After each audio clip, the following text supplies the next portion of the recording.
everyone. I'm Vanessa. I am Bob's niece, Pam's oldest daughter.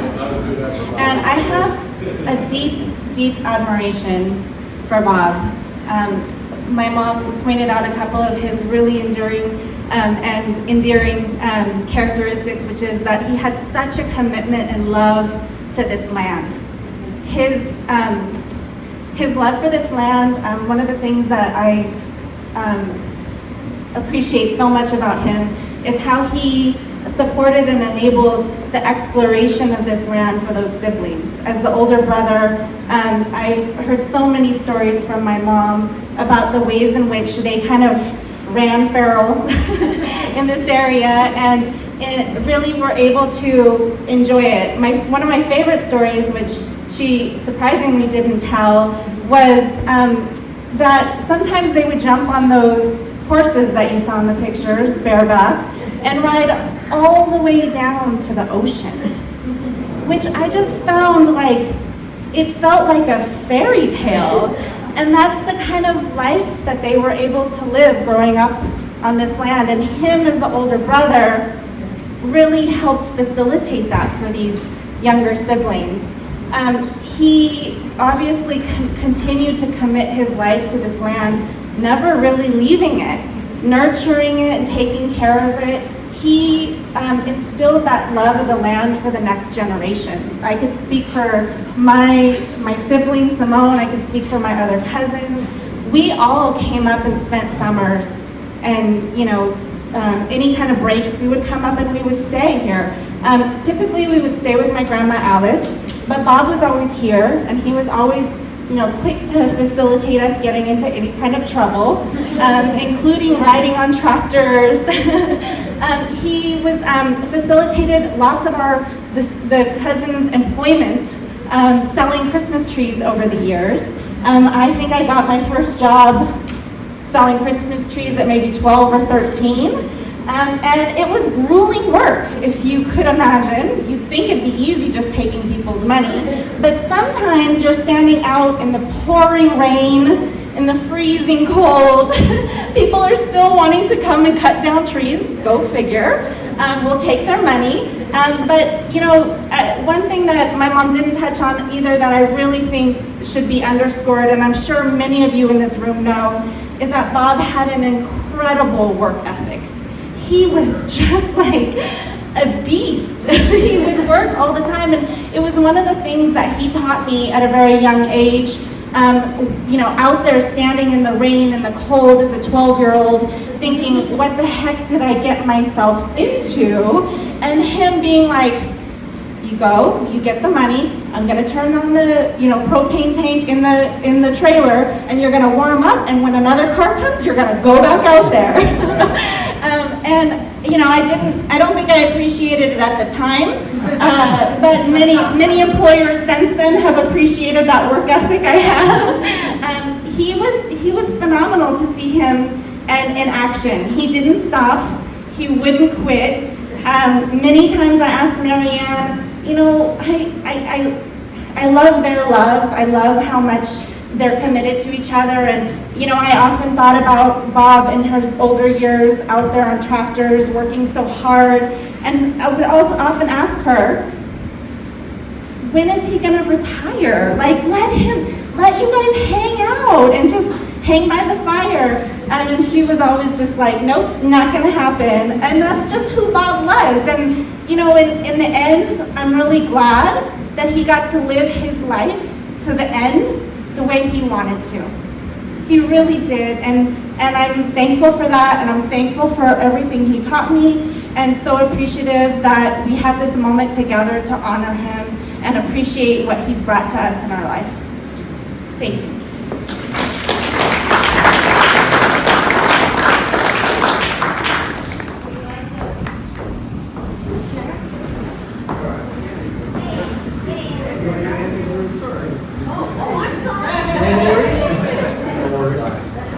I'm Andy Finfrock, and Betsy and I used to live here in Los Cumbres, and then we moved to Oak Ridge, and now we're moving again.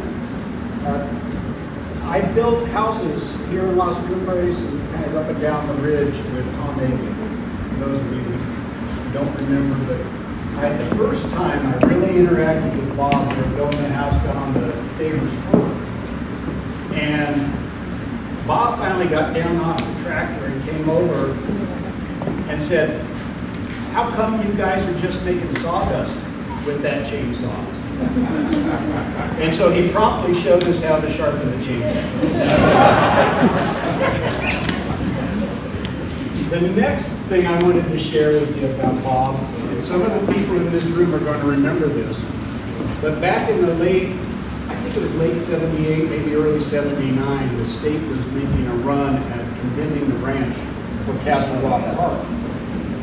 And we had a senator at the time, a state senator at the time, Henry Mellon, who held a hearing down in Boulder Creek.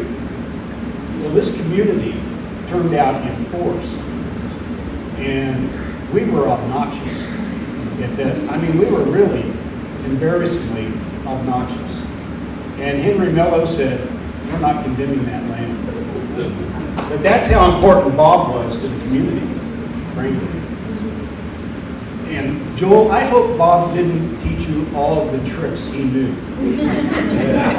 I mean, we built, I don't know, many houses. Bob was always the tractor guy. Well, I should say Mark too.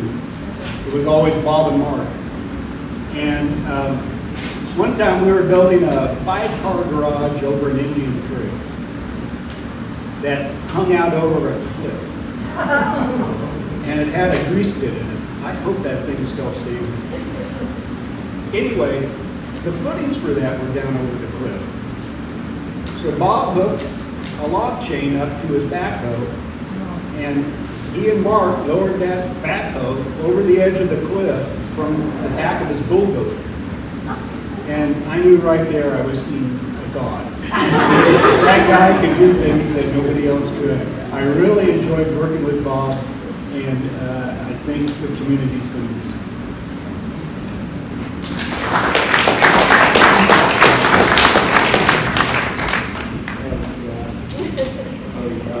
There are just too many tales.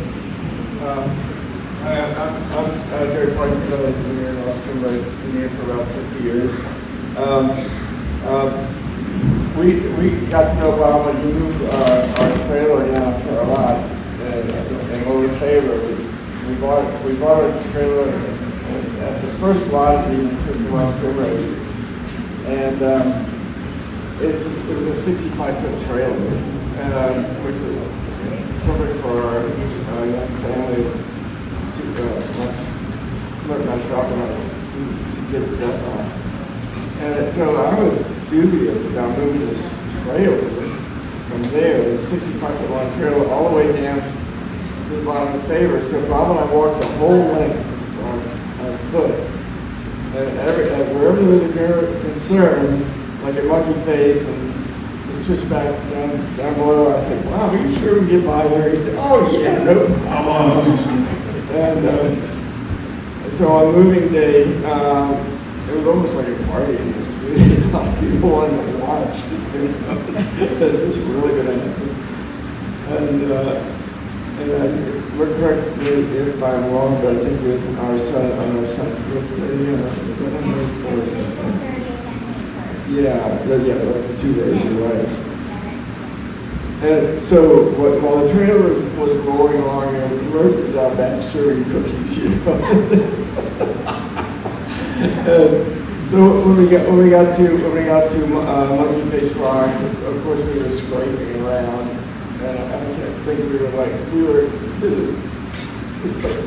this trailer is going to end up down the cabin, but it didn't.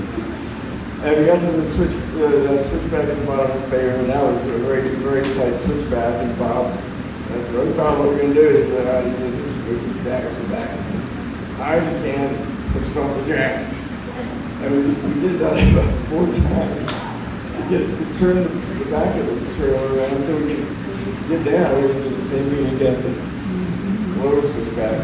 But when we finally got down to the bottom, but there's a turnaround, and he had to turn the trailer around and come up and then back in. Okay? So in the process of trying to turn around, we tore the tongue off the trailer.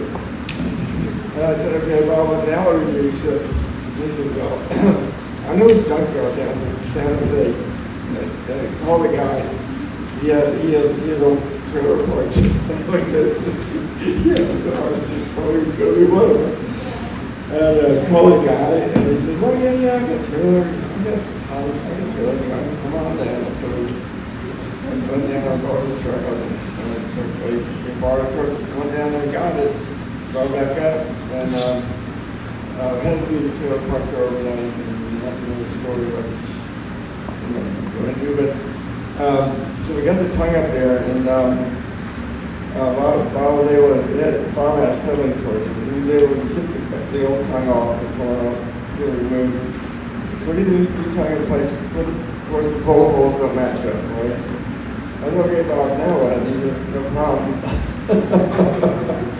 Gets out of the settling torch, and he just blows new holes right down through the steel. And right down all hooked up, and then moved it on with a lot, and huh? Okay, yeah, okay. I keep saying about my Bob, right? Yeah, probably. Yeah, okay. Anyhow, so back to the on the lot, fine, this is like after 2 days, right?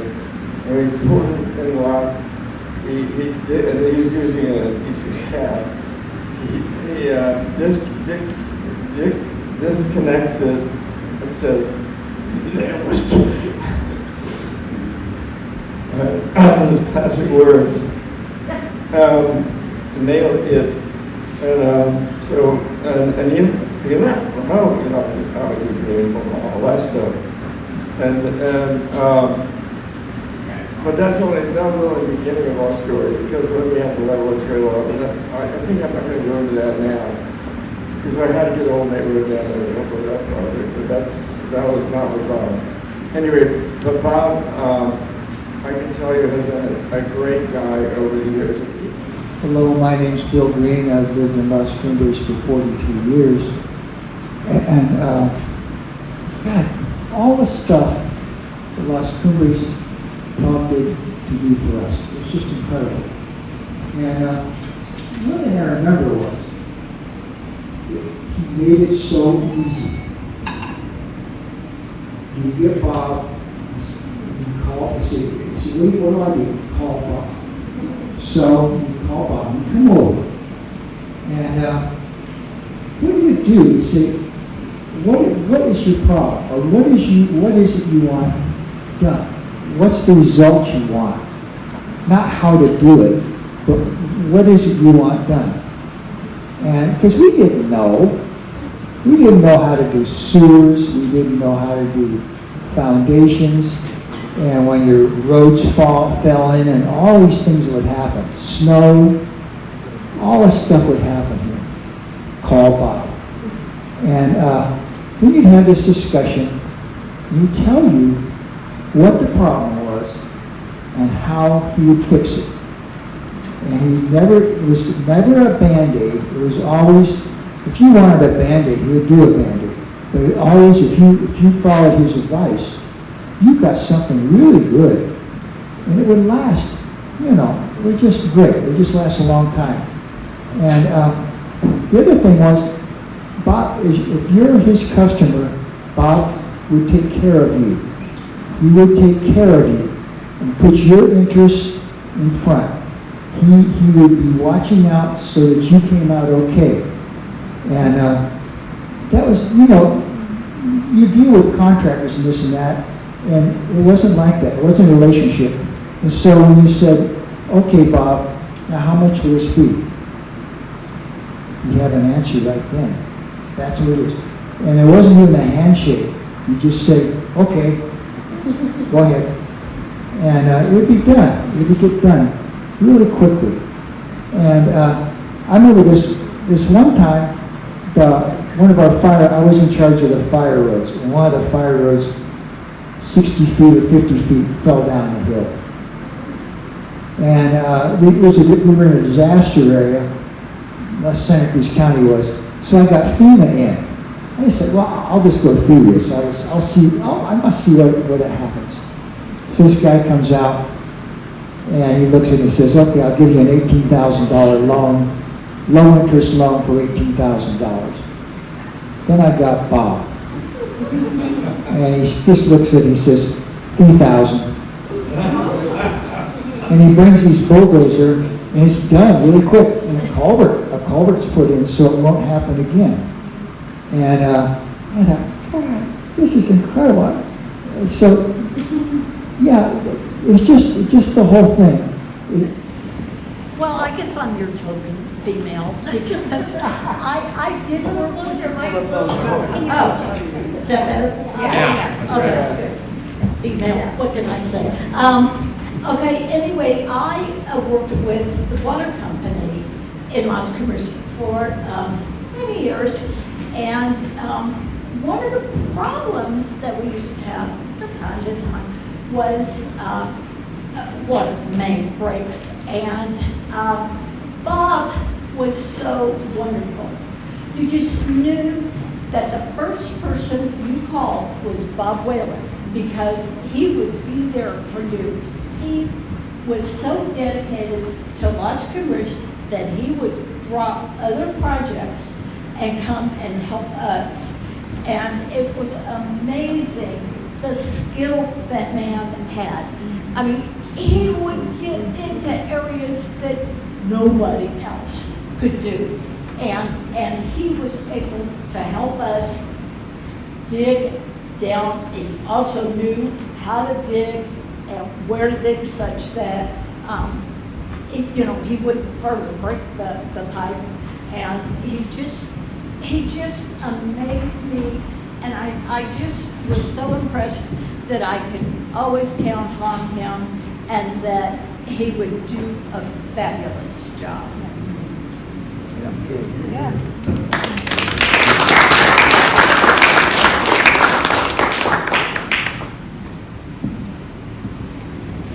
Hi, I'm Ruth Parsons. I just wanted to add. I just wanted to add. Bill Harris lives below us. He's been there longer than we have. And one time he said, Bob Whalen could ice a cake with that tractor. The other thing that I remember him saying was he helped us clear trees on our lot as well. And he said, cut some of the trees, give the others a chance. You guys are such tree huggers. Sounds like Bob. Yeah.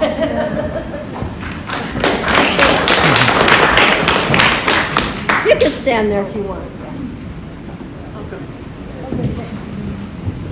So I look around and I see a whole lot of guys here that wanted to be a tractor guy like Bob. And so what did we do? We went out and either bought tractors, empty tractors, which my husband did one day. And we thought we were going to clear some land for a new cook, something like that. Well, so we rented on a Friday night, 7 o'clock Saturday morning. John walks in the house, I'm having coffee, he reaches to the liquor cabinet, he grabs the Jack Daniels. He's white as a ghost. Well, this little tractor, he practically rolled down the hill to our neighbors. So he's telling me this story and I went, Bob shows up 5 minutes, gets down there, I don't know how he does it, walks down there on his tractor that's on the side, pops it back up, does the work, comes back up, gets in his car, goes on. I don't know if he ever asked us for money or what, but Bob saved the day.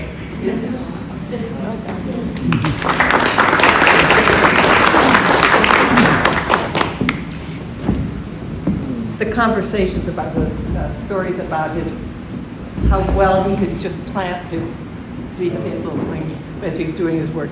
We moved up here, built our house in 1975. And when we moved in, we were really ignorant. We were young. We were like 30 years old. And I thought when we built our house that they were going to just build one level. I mean, that they were going to just take the hill and then build something underneath. Didn't look at the plans, didn't know what we were doing. So the contractor built the house, and he cut this big cut out of the hill and built the house. And the house was like much lower on the hill than we expected. Also, I looked at the rooms, I looked out of the rooms on the hillside. All I saw was a wall of dirt. And I thought I was going to be looking at the view. And we had our garage was up above, and as we drive into the garage, and you walk down the hill to our house. But from the bedrooms, all you saw was dirt across there. So Paul called Bob, and Bob took his little tractory thing and drove around our garage through a little area and came down and started cutting away this hillside, slowly, meticulously, moving that dirt to the end of the house, creating a place where I have an enclosed garden now, so I can have vegetables and stuff from this hillside. And now, whenever I look out that hill and I see the flowers on the hill, the daffodils blooming and all the things, it's so wonderful because Bob created that, and it was a very delicate operation. It was right by our house, just right there. We couldn't even have walked along the side of our house before. Now we have a little walkway, and it's just beautiful, and that's Bob's work.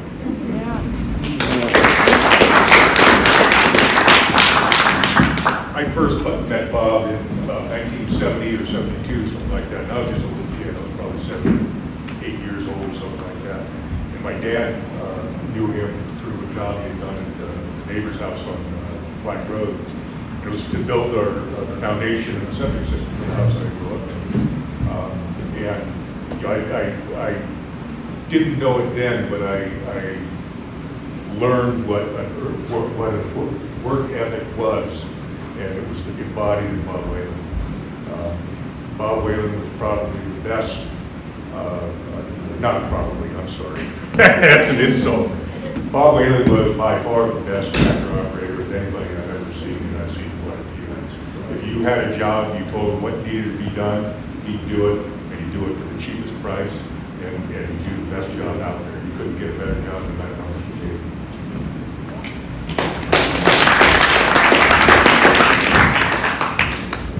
I'm Bill Sorge, and I live over there in Portola Heights. Bob made our roast cherried out. This is a generosity story. Going down the road one day, and my neighbor over there, house burned down. Keep the mic close, please. And I said, hey, that's the guy's house that burned down. Bob said, stop. He got out of the car, opened his wallet, took out $400 bills, and gave it to him. Oh, wow. That's the kind of guy he was.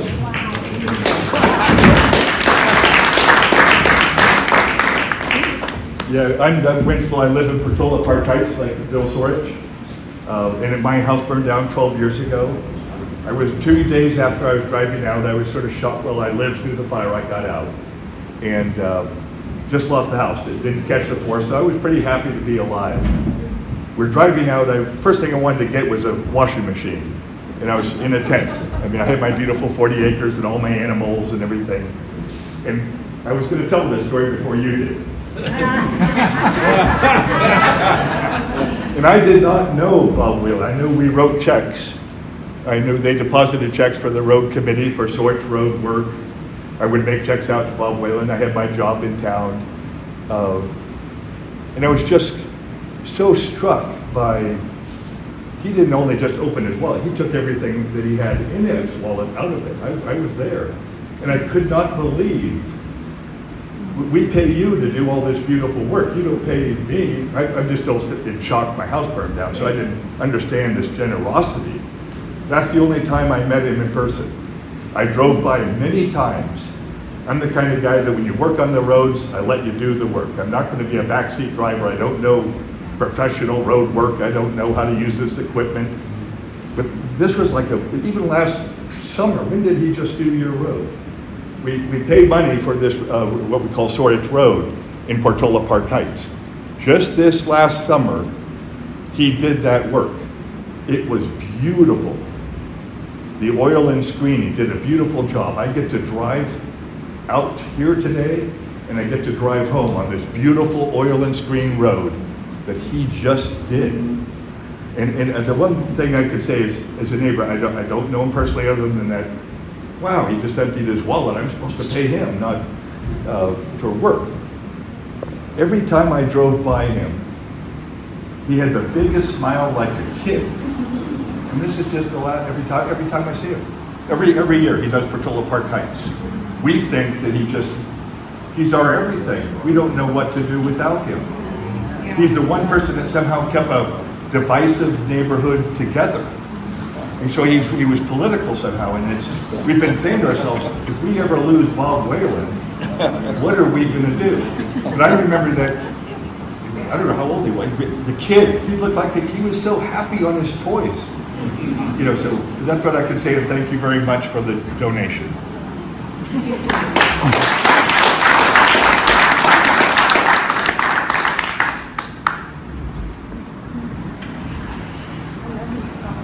Hi, I'm Nancy Ray, and we live down the road, Favor, in West Palm Beach.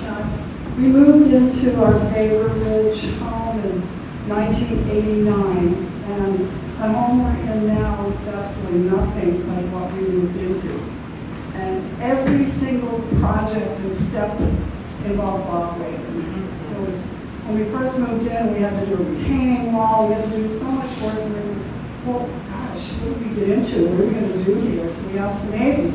We said, you got to call Whalen. In fact, for the longest time, I thought Whalen was his first name. Whalen. It wasn't until I came in as a sign Bob Whalen. I said, oh, God. But there's one story that I want to share. It's actually a Mary Ann story. I don't know if she'll even remember. But one of our projects, with so many projects, was putting in this complicated retaining wall with these giant Hoover Dam type support. And Bob was there like all day. He was there like from early in the morning till later. And I thought, wow, and my little girls at the time, they came in and they said, Mom, there's this lady sitting on the porch. I said, really? Who is she? I don't know. She's knitting. I said, hi. She goes, hi. I'm Mary Ann. I'm Bob's wife. I said, oh, very nice to meet you. She says, he's been here so long that I thought I'd better come if I wanted to spend some time with him. I was like, oh, for goodness sake, why don't you just come inside? Bring your knitting inside. And she sat at the dining room table. And as it turns out, I was working on a quilting project, which those of you who know me know I'm not a sewer. Okay, this is one of my dear friends who's had a baby, and I said, I can make a quilt, right? And my family said, you're going to do what? But I was doing pretty good, but I had it on the table, and I was sewing it, and Mary Ann was there working on her knitting. I think, Mary Ann, you are a sewer. And she was kind of observing, she said, would you like a little help? Yes. And so we just had a lovely afternoon of hanging out. We had tea while Bob was working practically nonstop, putting up this monster retaining wall that we had. It was just such a sweet memory. So I look at this, I have such sweet memories of Whalen, of Bob, but also of you, Mary Ann. Thank you. And Bob was like a master with that help. It's just an artist. Thank you. The gentleman was looking at his phone over here. Kevin. You. Kevin. Taking a picture of you. And there's a few others here that he's had work for him. And I hope he left you smarter than when you came. But you never know. But I just want to thank all of you for all the years that we've been fortunate to have people like you to work for. Thank you.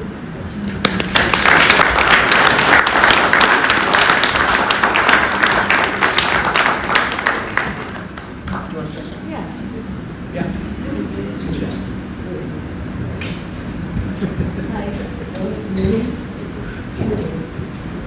I just recently, well, in the last few years, have had the pleasure of Bob and Mary Ann's company over the, right, like this? Yeah. Can you hear me now? Okay, sorry about that.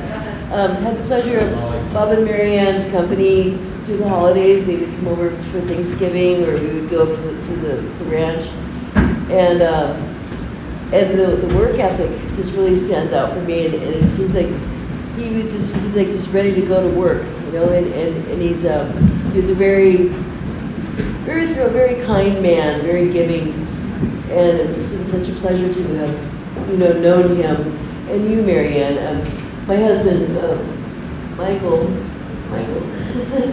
which is a first cousin, and I know they were very close, and it's been difficult losing people. You know, we've been losing people that are close to us, and have met Joel and Angie, and it's good to, it's really neat to hear these stories, because I've just been hearing more and more and more, you know, but I'd really like to hear from my husband who's shy, and I'll say,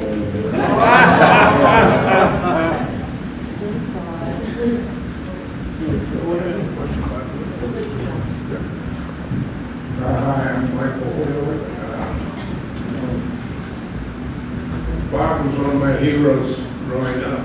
He was the oldest cousin that I knew. And he was the guy who set the bar for work. And all throughout my life, up until a couple of years ago, he was the work god, and I really appreciated being around him and him allowing me into his life. He was a really great guy, and I really appreciated him and his wife, Mary Ann.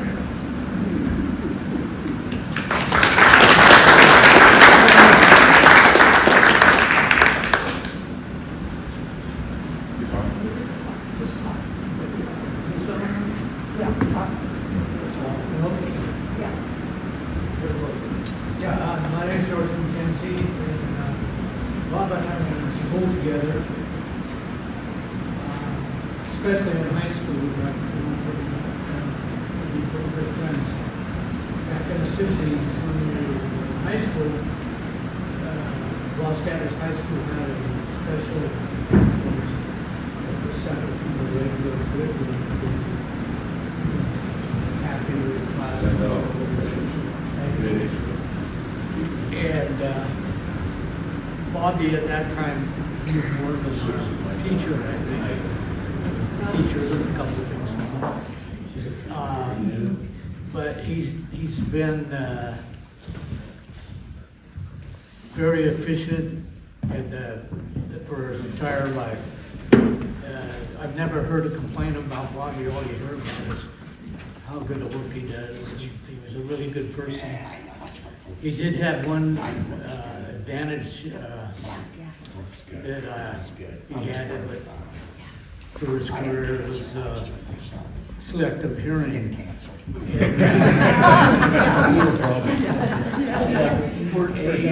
He used that to a good advantage.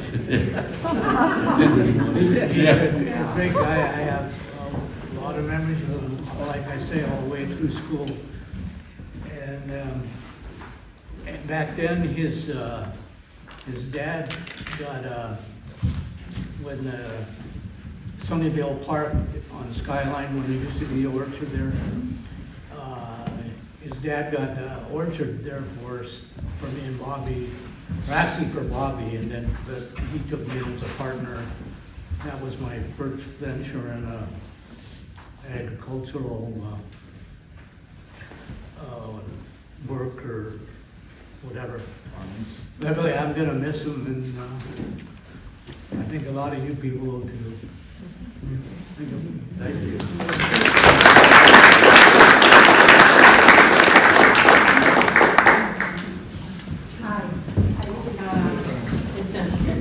It's on. It's on now. Hi. What's that? There, now it's on. Hi, Glory. My husband Arnie keeps saying to me, what are you going to say? What are you going to talk about? What story are you going to tell? Well, honestly, Arnie, I'm going to start by saying this month is our 53rd anniversary. And if it wasn't for Bob Whalen, I don't think we'd be celebrating it. Bob Whalen, in 1982, saved my marriage. And I am not kidding. He has such a big heart. And I went to Bob. I was crying. I was so upset. I didn't know what to do. I was just pregnant with my third child, and I had just gotten this big, wonderful, beautiful dog that turned out to be a Wolfgang Terrier. And Arnie said, there's no way. You can't be pregnant and have this dog, and I'm not helping, and I'm not taking care of it, and I didn't want the dog. And it was horrible. And I mean, I didn't know what to do. And I went to Bob, and I can just see Bob with this big, big heart. He said, I'll take the dog. And I will take care of the dog. And he took care of the dog and made it his own, and so did Marianne. For the for the rest of Midnight's life, and gave Midnight the most wonderful life. Midnight ended up losing part of the use of part of a leg, and he still gave it the most wonderful life. And he could run all over the ranch and chase the deer and be free. And he made me so happy, and I thank him and you, Marianne, so much.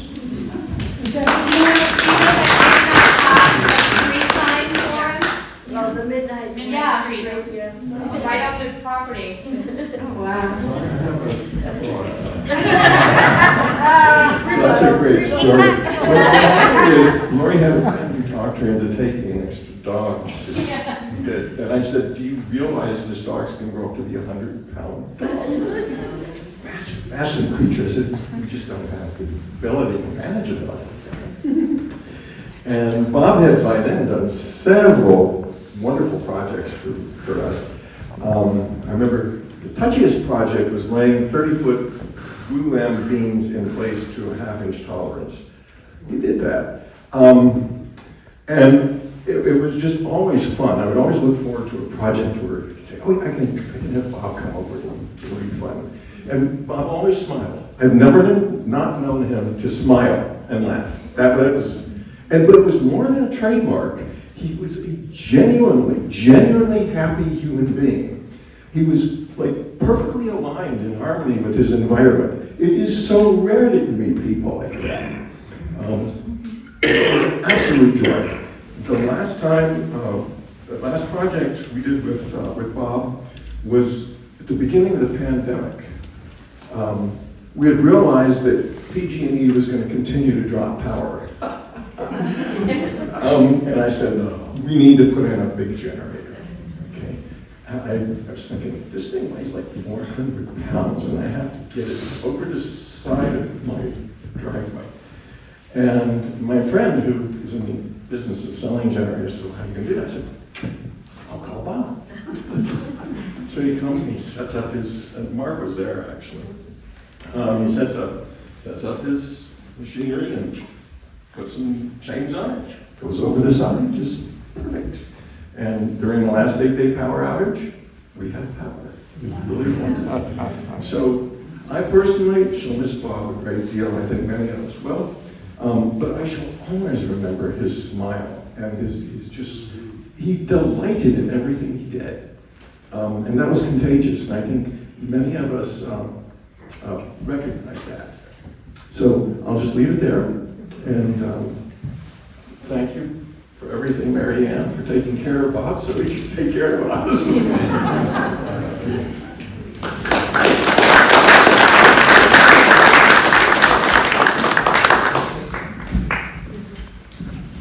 Hi, I'm Ken Harwood. I worked for Bob for about 3 years.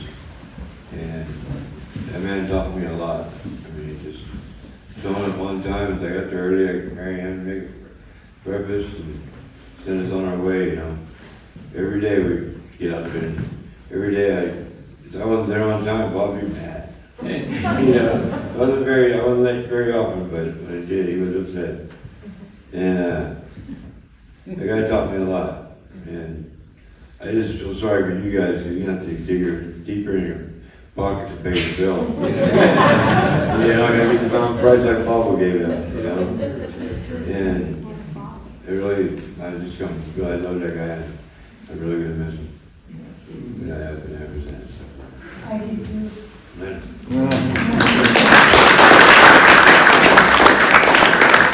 It was quite funny watching Bob and Kenny start out the day. Every day, they started out their workday at the breakfast table.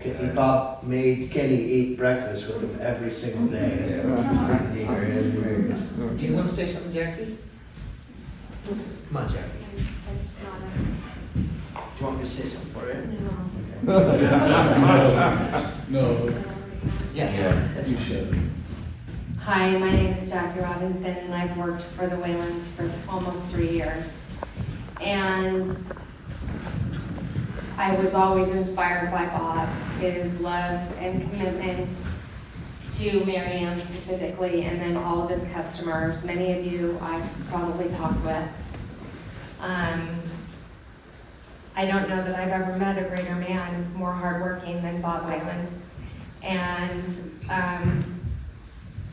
he wasn't an easy man. When I first started there, he was so rough. And it took about 3 months for him to warm up to me. But once he did, he always said that I talked a lot, but he was the one that really talked to me. Secret yeah. And he,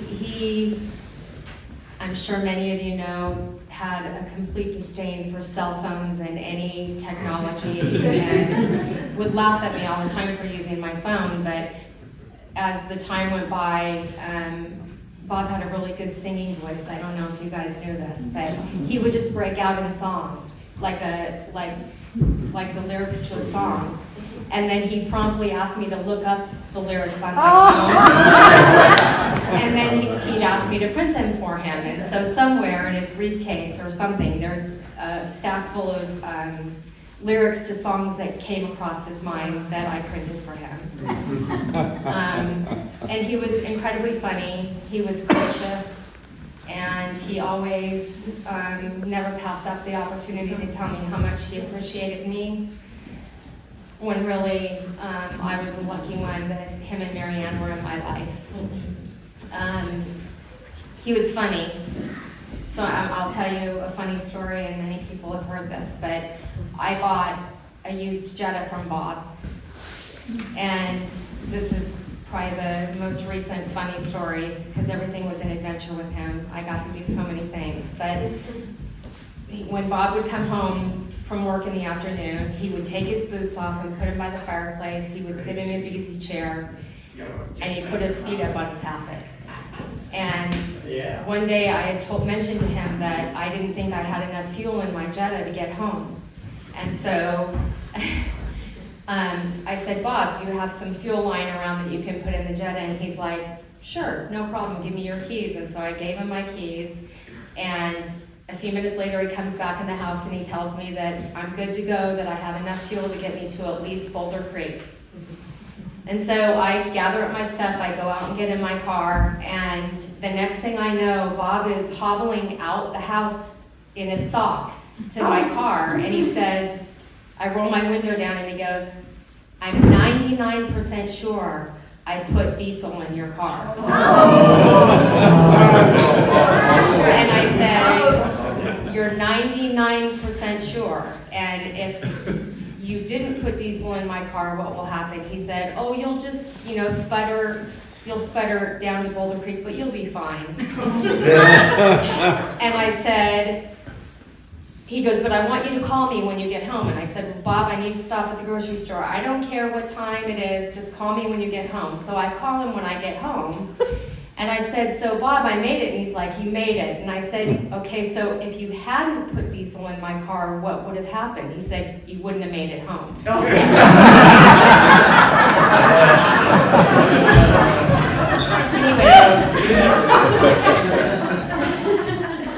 Anyway, I love the man, and I'll miss him forever. And I was more blessed than he was to have him in my life.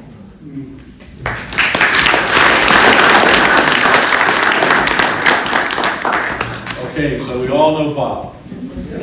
Bob is a big part of everybody's life we entered into. So with that said, I think everybody's going to remember him as long as they keep thinking of him. So keep thinking of him. I worked for Bob in the early 70s, and that man taught me a lot.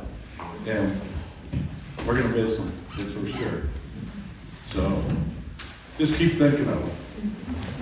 He's in everybody's hearts. You can't, the guy was gold. All right.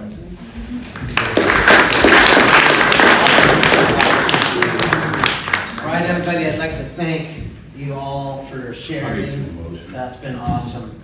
And don't feel rushed to leave. Please stick around and visit with each other. We got to wipe out some of this food. I do want to say a couple of thank yous. The first one being, Bob hired Jackie to help with the family stuff about 3 years ago, right?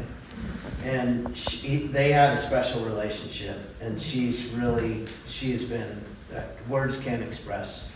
So she has been a big part of our family. And I think she has touched Bob's life and Mary Ann's life, without a doubt Mary Ann's. But, you know, the last 3 years watching Bob interact with Jackie has been nothing short of a pleasure. And you've been our life, just our lifeblood. So thank you very much. You've sacrificed so much. So thank you. I want to thank Pam for doing the awesome slideshow. Vanessa